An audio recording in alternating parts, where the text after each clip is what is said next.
ಎಲ್ಲರಿಗೂ ನಮಸ್ಕಾರ. ಸವಿ ಕಥೆಗೆ ಸ್ವಾಗತ.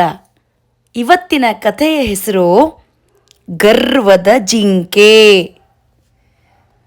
ಒಂದು ಕಾಡಿನಲ್ಲಿ ಒಂದು ಸುಂದರವಾದ ಜಿಂಕೆ ಇತ್ತು. ಅದಕ್ಕೆ ಅಂದವಾದ ಕೊಂಬುಗಳು ಇದ್ವು.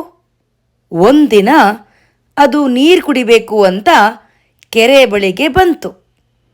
ಆಗ ಜಿಂಕೆ ಕೆರೆ ಹತ್ರ ನೀರು ಕುಡಿಬೇಕಾದ್ರೆ ನೀರಿನಲ್ಲಿ ತನ್ನ ಪ್ರತಿಬಿಂಬವನ್ನು ನೋಡ್ತು.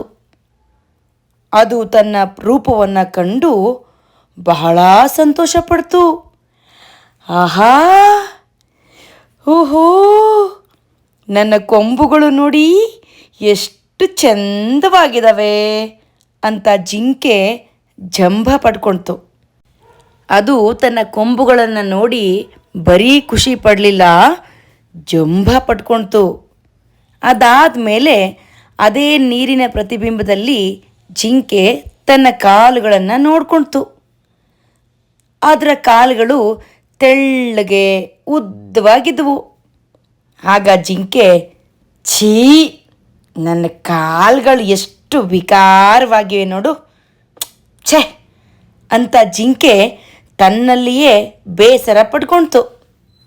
ಹೀಗೆ ಜಿಂಕೆ ತನ್ನ ಮುಖವನ್ನು ನೀರಲ್ಲಿ ನೋಡ್ಕೊಳ್ತಾ ಇರಬೇಕಾದ್ರೆ ಹತ್ತಿರದಲ್ಲಿ ಒಂದು ಸಿಂಹದ ಗರ್ಜನೆ ಕೇಳಿಸ್ತು.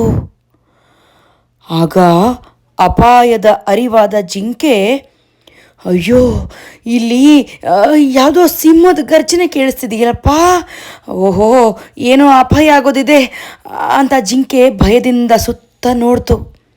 ಅಷ್ಟೊತ್ತಿಗೆ ದೂರದಲ್ಲಿ ಒಂದು ಸಿಂಹ ಜಿಂಕೆ ಮೇಲೆ ಹಾರೋದಕ್ಕೆ ತಯಾರಾಗಿ ನಿಂತಿತ್ತು. ಹಾ ಅಂತ ಕೂಡಲೇ ಜಿಂಕೆ ಓಡೋದಕ್ಕೆ ಶುರು ಮಾಡ್ತು.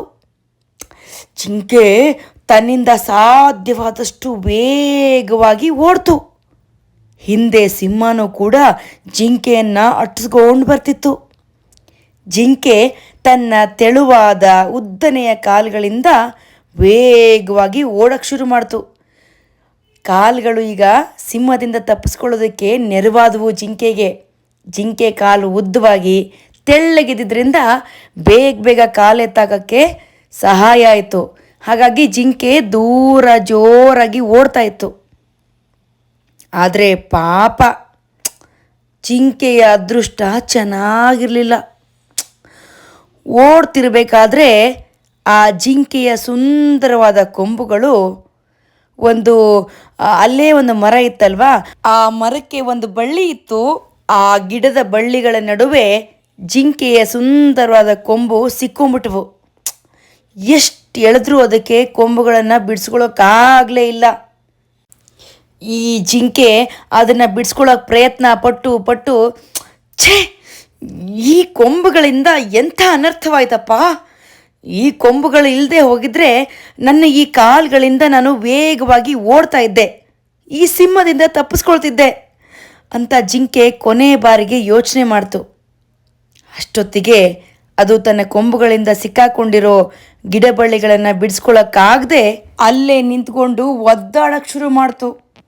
ಸಿಂಹ ಓಡಿ ಓಡಿ ಬಂದು ಆ ನಿಂತಿದ್ದ ಜಿಂಕೆಯನ್ನು ಎಳೆದು ಬಿಗಿಯಾಗಿ ಹಿಡ್ಕೊಂಡಿತ್ತು.